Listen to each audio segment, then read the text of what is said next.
दोस्तों, एक student exam देता है, फेल हो जाता है, फिर एग्जाम देता है, फिर फेल हो जाता है, फिर वो अपना पेपर सेल्फ इंस्पेक्शन करके ये पेपर मंगवाता है, जो कि आप मेरे स्क्रीन पर देख पा रहे हो। और आखिर ऐसा क्या क्या गलती है जो उसने किया जिस कारण से डबल बैकलॉग एक ही पेपर में उसका लग गया। आइए इस बात को हम लोग इस वीडियो में डिस्कस करते हैं कि एज अ स्टूडेंट जब आप एग्जाम देने के लिए जाएंगे तो क्या क्या गलती आप नहीं करेंगे, इस पेपर से आप क्या सीख सकते हो।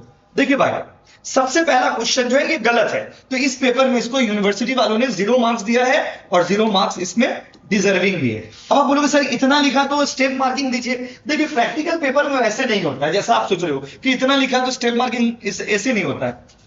अब देखिए दूसरा क्वेश्चन है, ये क्वेश्चन में इनको 3 मार्क्स मिला है, ठीक है ना। ये क्वेश्चन में 3 मार्क्स मिला, ये 5 मार्क्स का क्वेश्चन था, इसमें 3 मार्क्स मिला है। मैंने आपको हमेशा एक चीज बोला है कि जब भी आप लिखते हो तो फॉर्मेट्स के साथ लिखा करिए। किसके साथ लिखा करिए?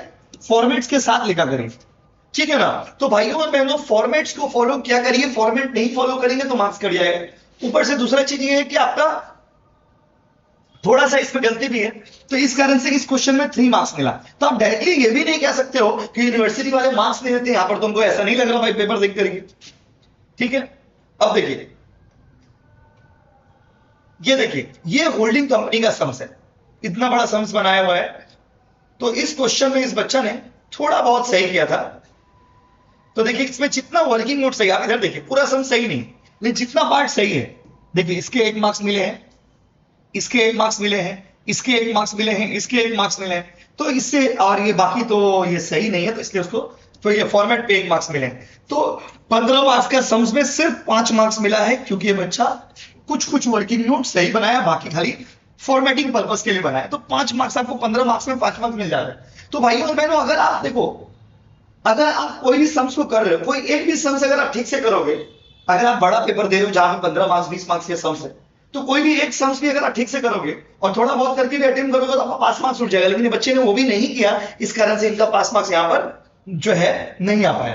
देखो कैश फ्लो स्टेटमेंट, देखो इतना ओवर राइटिंग है ना, ओवर राइटिंग ऐसा मत करिए। देखो कैसा ओवर राइटिंग किया हो, एकदम पूरा लग रहा ना उल्टी कर दिया पेपर में, इसको बोलते हैं ना लोग भाषा में उल्टी कर देना। आप ऐसे कैसे लिख सकते हो यार, कम ऑन, एक बार प्यार से काट दो ना। जैसे अगर गलती है, अगर आपका पेपर में मान लीजिए गलती है, इसको ऐसे काट दीजिए। एकदम ऐसे रगड़ना जरूरी नहीं है ब्रो, कम ऑन, रगड़ना जरूरी नहीं है, रगड़ दे रहे हो पेपर में। तो ये देखो कैसे किया हुआ है, ओवर राइटिंग के लिए इनका मार्क्स बहुत कटा है। फिर यहां पर भी कुछ कुछ सही थे, वर्किंग नोट्स, इस कारण से इनको यहां पे 5 मार्क्स मिल गए, ठीक है। और देखो बाकी पार्ट तो इस बच्चे ने अटेम्प्ट ही नहीं किया।